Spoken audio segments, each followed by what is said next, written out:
Hello दोस्तों, फिर से एक बार आप सभी का स्वागत है। वेलकम है आप सभी का आपके अपने चैनल एसआरजे मैथमेटिक्स पर। दोस्तों, इस वीडियो के अंदर अपन बात करने वाले हैं अपनी जो क्लास 10th है उसके प्रश्नावली, जो छठा जो चैप्टर था त्रिभुज, उसका 6.1।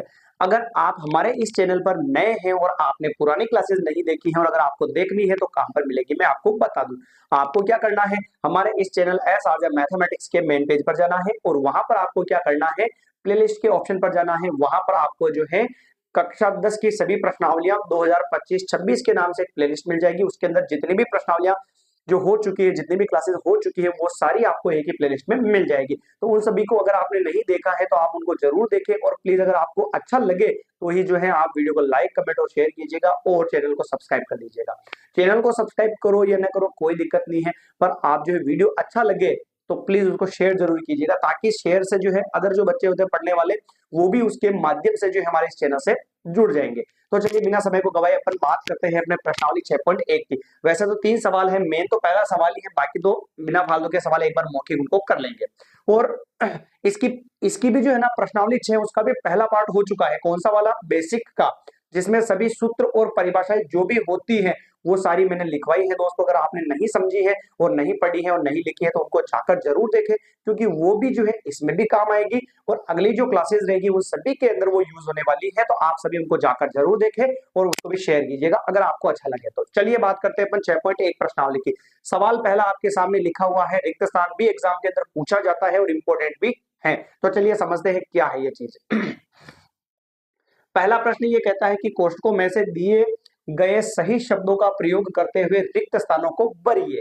रिक्त स्थान हमें भरना है। तो पहला प्रश्न है इसका, सभी वृत्त होते हैं। अगर आपने मित्रों पहली क्लास अगर इसकी बेसिक पार्ट देखा है तो मैंने आपको बताया था कि सभी वृत्त जो हैं समरूप होते हैं, सभी वर्ग जो हैं समरूप होते हैं और सभी समबाहु त्रिभुज जो हैं वो भी क्या होते हैं, समरूप होते हैं। ये तीनों जो सवाल है मैंने फर्स्ट जो पार्ट था इसका बेसिक उसके अंदर बता दिए थे। और कैसे तो बताऊं, देख रहा हूं वापस एक बार वापस। सभी वृत्त होते हैं, सर्वांग सम में क्या होता है, आकृति बिल्कुल सेम होती है और उनकी माप भी सेम होती है बेटा। पर समरूप में क्या होता है, उनका रूप एक जैसा होना चाहिए। कोई एक वृत्त छोटा है, कोई एक वृत्त बड़ा है और उससे भी कोई एक वृत्त बड़ा है, तो भी ये वृत्त क्या हो जाएंगे बेटा, समरूप हो जाएंगे। उनका रूप एक जैसा, आकार एक जैसा होगा पर उनकी माप छोटी या फिर बड़ी हो सकती है, केवल उनका रूप एक जैसा होना चाहिए। तो ये देखो, ये छोटा है, ये बड़ा है, ये उससे बड़ा है, पर इनका रूप एक जैसा है। तीनों ही क्या है, बिल्कुल एकदम गोल है। तो यानी कि सभी वृत्त क्या होते हैं बेटा, समरूप होते हैं। सभी वृत्त क्या होते हैं, समरूप होते हैं। Is that clear? ये चलिए नेक्स्ट इसका सेकंड बात करते हैं। सभी वर्ग, जैसे वृत्त की बात करी वैसे वर्ग की बात भी करेंगे। चाहे उसकी आकृति छोटी हो या फिर बड़ी हो या फिर और बड़ी हो बेटा, उनका माप अलग अलग है, यानी कि उनकी लंबाई चौड़ाई भुजा जो भी है वो अलग अलग है, पर उनका आकार तो एक ही जैसा है ना। फोटो फोटो तो एक ही है। तो सभी वर्ग जो होते हैं वो भी क्या होते हैं, समरूप होते हैं। सभी वर्ग क्या होते हैं बेटा, समरूप होते हैं। उसी प्रकार से सभी त्रिभुज समरूप होते हैं। कौन से त्रिभुज? समबाहु त्रिभुज, क्योंकि समबाहु त्रिभुज की तीनों ही भुजाएं क्या होती है बेटा, समान होती है। इसलिए समबाहु त्रिभुज जो है वो भी क्या होते हैं, समरूप होते हैं। तो आपको याद रखना है कि सभी समबाहु त्रिभुज समरूप होते हैं। ये तीनों प्रश्न तो वैसे मैंने आपको बेसिक पार्ट के अंदर भी समझाए थे और बिल्कुल नॉर्मल है। ठीक है, आगे बढ़ते हैं। भुजाओं की समान संख्याओं वाले दो बहुभुज समरूप होते हैं। भुजाओं की संख्या समान है और दो बहुभुज जो है क्या होते हैं, समरूप। दो चित्र कब समरूप होते हैं? जब उनके संगत कोण बराबर हो और उनकी भुजाएं क्या हो, एक ही अनुपात में हो। ये भी अपन ने लिखा है भाई। तो यहां पर देखते हैं, संख्याओं वाले दो बहुभुज समरूप होते हैं यदि संगत कोण उनके संगत कोण क्या होते हैं, बराबर होते हैं। उनके संगत कोण तो होने चाहिए बराबर, तथा उनकी संगत भुजाएं क्या होती है, समानुपाती। समानुपाती। और ये बराबर तो आ जाएगा इधर और समानुपाती कहाँ आ जाएगा, इधर आ जाएगा। सम भुजाएं तो भुजाएं तो क्या होती है, समानुपाती होती है, उनके संगत जो कोण होते हैं बेटा वो क्या होते हैं, आपस में इक्वल होते हैं। तो ये अपना पहला प्रश्न था, बिल्कुल एकदम कंप्लीट। अगर आपको कहीं भी दिक्कत है तो आप कमेंट कर सकते हैं कि आपको कहां पर दिक्कत है या कहां पर समझ में नहीं आया। बिल्कुल बेसिक है और नॉर्मल है, पर अच्छा सवाल है। 1 नंबर का सवाल या 2 नंबर का नॉर्मल छोटे छोटे जो प्रश्न होते हैं रिक्त स्थान में, वो बहुत सारे प्रश्न कभी कभी इनमें से भी उठाए जाते हैं, जैसे ये वाला, जैसे ये वाला, ये थर्ड वाला, ठीक है ना। चलिए, ये था अपना पहला प्रश्न। अब बात करते हैं अपन क्वेश्चन नंबर 2 की। ये अब दूसरा और तीसरा वैसे किसी काम का नहीं है, पर एक बार मौखिक अपन समझ लेते हैं, माना कि कहीं पूछ ले गलती से तो दूसरा प्रश्न पढ़िएगा एक बार। प्रश्न ये है कि निम्नलिखित युग्मों के दो भिन्न भिन्न उदाहरण दीजिए, समरूप आकृतियां, और दूसरा ऑप्शन दे रखा है इसमें समरूप आकृतियां नहीं है। डायरेक्ट बता देता हूं मैं, एक तो समरूप आकृतियों वाला उदाहरण, समरूप आकृति, समरूप आकृति के दो उदाहरण, समरूप आकृति के दो उदाहरण देने हैं। तो अभी तो बताया अपन ने, एक तो वृत्त समरूप होते हैं, वर्ग भी समरूप होते हैं, समबाहु त्रिभुज भी समरूप होते हैं। तो इसका आंसर तो ऊपर ही मिल गया। एक तो क्या है बेटा, वर्ग हो सकता है, और क्या होता है, वृत्त होता है। दो ही देने था ना, तो वर्ग दे दिया, वृत्त दे दिया, बस मैटर खत्म यहाँ पे। फिर उसने कहा कि दो ऐसे उदाहरण देने हैं जो समरूप न हो, तो यानी कि जो समरूप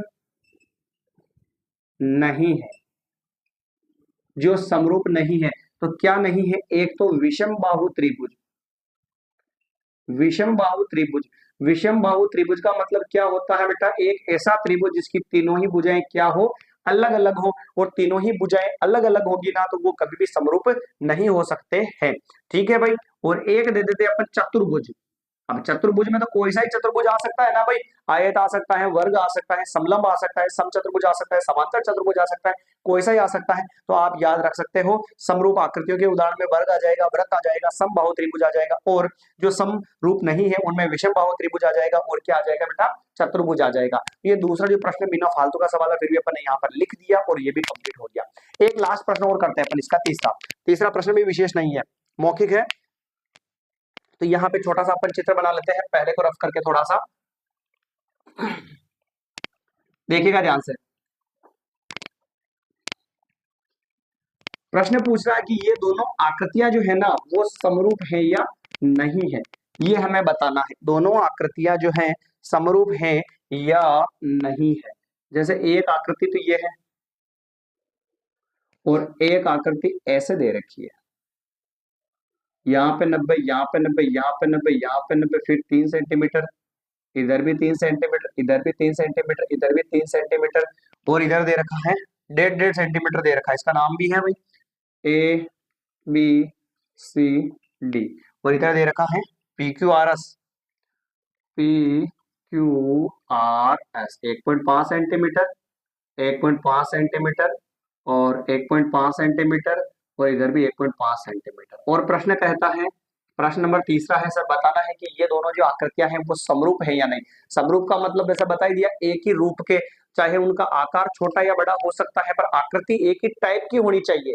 तो मुझे ये बताओ, पहली बात तो देखने से पता चल रहा सर एक ही टाइप की नहीं है, क्यों, क्योंकि ये तो बराबर एक ही लेवल में बॉक्स है, और ये देखो यहाँ से थोड़ा सा क्या है, तिरछा है, तो ये समरूप नहीं है। वैसे ही डायरेक्ट अपना आंसर हो जाएगा। और अगर लेवल के हिसाब से बात करें तो क्या करेंगे, हम कहते हैं कि सर संगत कोण बराबर होने चाहिए समरूप आकृति के। सर यहाँ पे डिब्बे का मतलब 90 है, यहाँ पे 90 नहीं दे रखा है, तो कोण बराबर है ही नहीं। और अगर संगत कोण बराबर नहीं है तो भी वो दोनों क्या नहीं हो सकते, समरूप नहीं हो सकते। तो मैटर खत्म यहीं तक। तो ये समरूप नहीं होंगे, क्यों नहीं होंगे, क्योंकि इनके संगत कोण जो है आपस में बराबर नहीं है। और संगत कोण बराबर होने चाहिए, यहाँ पे लिखा भी है अपने, भुजाओं की समान संख्याओं वाले दो बहुभुज समरूप होते हैं यदि उनके संगत कोण क्या हो, बराबर। एक ही टाइप के कोण बराबर, तो यहाँ पर 90, पर इसमें कुछ है ही नहीं, और है नहीं तो कुछ भी हो सकता है। तो इसलिए ये दोनों आकृतियां समरूप नहीं हो सकती है। ठीक है भाई, तो आज की क्लास को अपन यही विराम देते हैं। 6 पॉइंट के कुछ सवाल थे अपन ने किए। अगर आई होप आपको अच्छे लगे हो तो वीडियो को लाइक कमेंट शेयर कीजिएगा, और चैनल को सब्सक्राइब कर दीजिएगा। और हाँ, वापस मैं बता दूं, अगर आपको पुरानी क्लासेस भी देखनी है तो कहाँ पर मिलेगी, चैनल पर जाना है, और चैनल पर जाने के बाद आपको प्लेलिस्ट के ऑप्शन पर ओके करना है। वहां पर आपको जो है क्लास 10th जो है उसकी सभी प्रश्नावलियों की 2025-26 की प्लेलिस्ट मिल जाएगी। उसको देखें, और अच्छे लगे तो उसको समझे और लिखे, और दूसरों को शेयर भी कीजिएगा। मिलेंगे अपन नई क्लास के अंदर 6.2 के साथ। धन्यवाद।